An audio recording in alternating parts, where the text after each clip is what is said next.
PWD engineer Shantharajanna ಅಂದ ದರ್ಬಾರ್ ನಡೆಸ್ತಾ ಇದ್ದಾರೆ. ಇಂಜಿನಿಯರ್ ಶಾಂತರಾಜಣ್ಣ ಅವರದು ಆಡಿದ್ದೇ ಆಟ. ಶಾಂತರಾಜಣ್ಣಗೆ ಇದೆಯಾ ಬಿಡಿಎ ಕಾರು ಖಯಾಲಿ? ಬಿಡಿಎಯಿಂದ ವರ್ಗವಾದರೂ ಕೂಡ ಕಾರನ್ನ ಬಿಡ್ತಾ ಇಲ್ಲ ಈ ಅಧಿಕಾರಿ.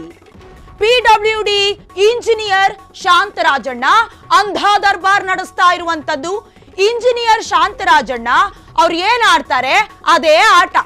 ಯಾಕಂದ್ರೆ ಶಾಂತರಾಜಣ್ಣನ್ಗೆ ಬಿಡಿಎ ಕಾರು ಖಯಾಲಿ ಇದೆಯಾ, ಕಾರ್ ಕ್ರೇಜ್ ಇದೆಯಾ ಬಿಡಿಎ ಆಫೀಸ್ ಅನ್ನುವಂತಹ ಪ್ರಶ್ನೆ ಮೂಡ್ತಾ ಇದೆ. ಬಿಡಿಎ ಇಂದ ಟ್ರಾನ್ಸ್ಫರ್ ಆಗಿದ್ರು ಕೂಡ ಅವರು ಕಾರನ್ನ ಮಾತ್ರ ಬಿಡ್ತಾ ಇಲ್ಲ.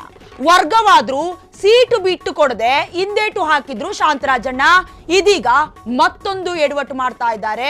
ಮತ್ತೊಂದು ಎಡವಟ್ಟು ಮಾಡಿ ಸುದ್ದಿ ಆಗ್ತಾ ಇದ್ದಾರೆ. ವರ್ಗಾವಣೆಯಾಗಿ 15 ದಿನಗಳಾದ್ರೂ ಬಿಡಿಎ ಕಾರನ್ನ ವಾಪಸ್ ಕೊಡೋದಕ್ಕೆ ರೆಡಿ ಇಲ್ಲ ಈ ಇಂಜಿನಿಯರ್.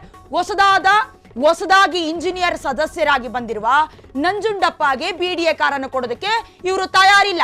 ವರ್ಗಾವಣೆ ಜೊತೆಗೆ ಬಿಡಿಎ ಕಾರನ್ನ ತಮ್ಮೊಂದಿಗೆ ಕೊಂಡೋಗ್ತಾ ಇದ್ದಾರಂತೆ. ಜೊತೆಗೆ ಹೊಸದಾಗಿ ಇಂಜಿನಿಯರ್ ಆದ್ರೂ ಕೂಡ ಯಾರು ಹೊಸದಾಗಿ ಆ ಸ್ಥಾನವನ್ನ ಗಿಟ್ಟಿಸ್ಕೊಂಡ್ರು ಕೂಡ ಇವ್ರು ರೆಡಿ ಇಲ್ಲ ಕಾರನ್ನ ಕೊಡೋದಕ್ಕೆ. ಹಿಂದೇಟಾಗ್ತಾ ಇದ್ದಾರೆ ಶಾಂತರಾಜಣ್ಣ ಅನ್ನೋರು. ಅಂದ್ರೆ ಕಾರಿನ ಮೇಲೆ ಎಷ್ಟೊಂದು ಮೋಹ ಇದೆ ಇವ್ರಿಗೆ ಅಂತ.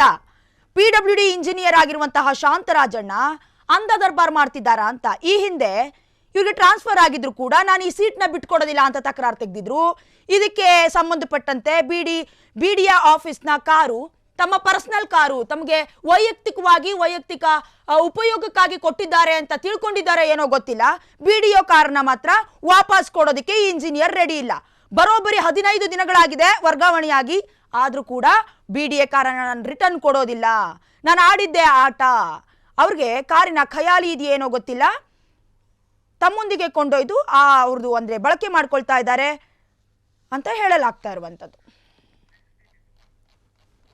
ಕ್ಷಣ ಕ್ಷಣದ ಸುದ್ದಿಗಳಿಗಾಗಿ ಫ್ರೀಡಂ ಟಿವಿ ಸಬ್ಸ್ಕ್ರೈಬ್ ಮಾಡಿ, ಲೈಕ್ ಮಾಡಿ ಹಾಗೂ ಫಾಲೋ ಮಾಡಿ. ಹೊಸ ಸುದ್ದಿಗಳ ನೋಟಿಫಿಕೇಶನ್ಗಾಗಿ ಬೆಲ್ ಐಕಾನ್ ಮೇಲೆ ಕ್ಲಿಕ್ ಮಾಡಿ.